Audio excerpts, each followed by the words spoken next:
Okay, this is the fourth in a segment I'm doing, a section I'm doing on the personal energy field and the aura. And perhaps you haven't watched some of the other ones, but there's a lot of information there. It's a very complicated subject. It takes a long time to kind of explain if you really go into it in details. But what we've been talking about is the energy field around us, how to feel it, how to notice it, and how to use it. Now, in this segment, I'm going to go into something that's really important. It's about polarity. Most people know, they go to high school, whatever, they realize that all atoms and basically the whole universe, the energy system, is full of polarity. It's been defined in a lot of ways. Ancient teachings talked about the I Ching, or rather the yin yang. There's duality in nature, and it works out in the way that the energy is distributed.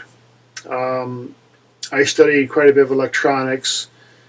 Polarity and voltage differences and so on are extremely important in electronics. Just sometimes even very, very, very, very subtle differences in polarity can indicate something. For example, we have here the square wave that's used in computers.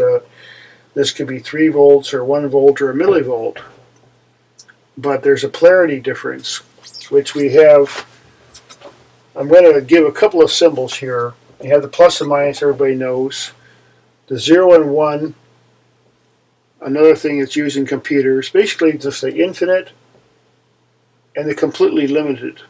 And also you can use this symbol, which is the like the symbol for the atom, hydrogen. There's a proton or a nucleus, and the infinite. In other words, basically, there is in nature, ultimately, it's just like the figure 0. You can say, well, 0 is something, but it's sort of a theoretical. I mean, infinite is also like, well, okay, we don't really have a complete definition of infinite because infinite is infinite. Now, the ancient people, for a long time, that was symbolized simply by a circle. That's the infinite. That's the completeness of everything. Now, there's another system that's used as symbology, which is the square.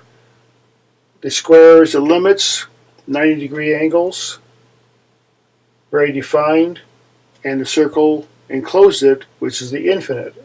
The infinite is a container. Now, this is the old theory of the squaring of the circle.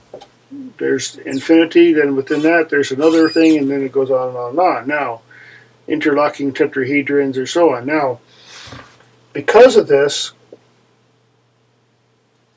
the polarity works out in our body system. People who study acupuncture, people who study nutrition, ions, the different minerals, the pH of our body, all of that is related to polarity, because that's how the universe functions. Now, in our body system, we also have a polarity. And I'm going to illustrate some of that here. Now, everybody knows, oh, this is the magnet. Okay, we have a magnet, a plus and a minus. And in between there's energy that wants to kind of circulate. It wants to circulate. Energy wants to complete a wave cycle. And it may do that through magnetism and have a field around a magnet. Now, when we pass electricity through a coil, for example, we definitely create a magnetic field. You can pass electricity through a single wire, and that will have a field around it. Now, if you put the wire into a coil, which they do, which we use all the time in motors, we have various electrical fields that are constantly moving. So in our system, this energy wants to move. It has to move and continue. Now, that's the thing about energy. If energy continues in uninterrupted, just explosive reaction, it'll destroy everything. Energy has to have some kind of a field, a container, some kind of a system to organize it. And that is all the different kinds of fields that we have. A cell could be considered a field or a conglomeration, an atom, our body, our aura. So we carry this field around with us, and in some cases people know, well, you meet somebody and Well, darn it, you just have that repulsion, and you have it symbolized by here. Now, see, there's different kind of stay in your own egg, so to speak. Now, again, when there's an attraction, people love each other. There's a fondness or whatever. There's an openness. Their fields might look like this. Now, there's a lot more to it, but they might merge on some level, And kind of now, again, here's another example.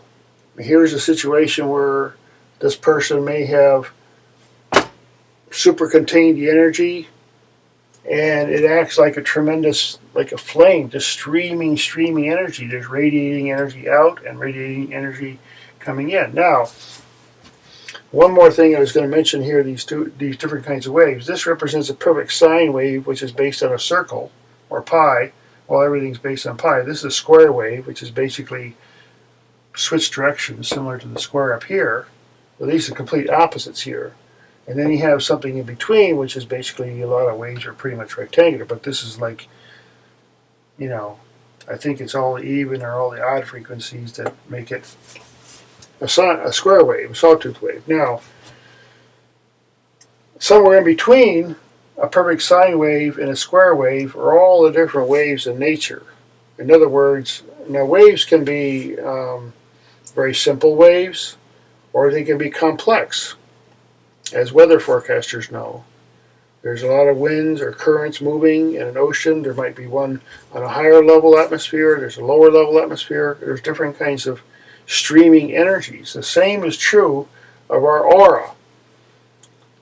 When we meditate and when we get still and just really just be calm, nature tries to take its natural course. For example, when you have a candle and you put it in a quiet place, it's just a natural thing that the flame acquires this sort of natural shape.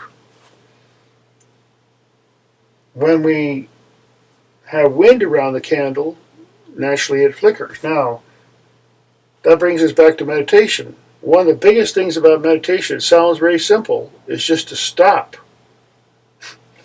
Stop moving, stop visiting, stop thinking, just stop and let this natural, there's an energy that comes out of the earth that can help us and strengthen us. There's, in many cases, there's atmosphere around us. Now, this is very complicated. I'm going to finish this up here by talking a little bit about grounding. It's very, very important. Without a ground, there's problems. People know that. Energy can pass through something and go to ground and be released. The ground state, as we call in this case the earth, the physical earth, can absorb a lot of energy. You don't want to take in a lot of energy unless you have a way to distribute it, to ground it. Now, we're going to talk a little bit more about the different kinds of energy that come into our system that we don't want, electromagnetic waves and so on, and then how to ground out. But I'm running out of time on this segment. So stay tuned. I'll probably continue to use this diagram and get into this a little bit more.